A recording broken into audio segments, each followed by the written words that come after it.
রাত্রির 1টা বাজে, পাক্কা 1টা বাজে। সব মাল চলে গেছে, বেশি কিছু নেই, অল্প কিছুই আছে। বেডটা আছে, আর এই উপরে এই যে ফটো ফ্রেমটা আর ঘড়িটা আছে, আর মশলার ডাব্বা, বাসন টাসন গুলো আছে, ব্যাস। বাকি সব চলে গেছে। বলছিল বড় একটা গাড়ি করে একবারে চলে যাবে মাল।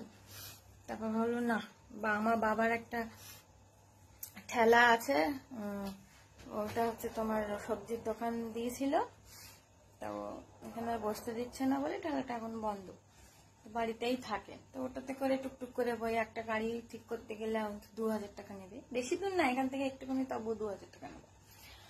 ঠিক আছে, সব আজকে ছুটি নিয়েছিলাম পুরো দিন, কালকেও হয়তো যেতে পারবো না কাজে। ব্যাস, এই কটা চলে গেলেই 2টো 2:30 বাজবে শুতে আমাদের আজকে।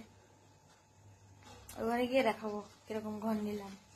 ঘরটা খুব একটা খারাপ না, মেন প্রবলেম জল নেই। জলের প্রবলেমের জন্যই ওই ঘর থেকে এই ঘরে আসা। আমরা আগে ওইখানেই ছিলাম, ওই ঘরটাতেই ছিলাম।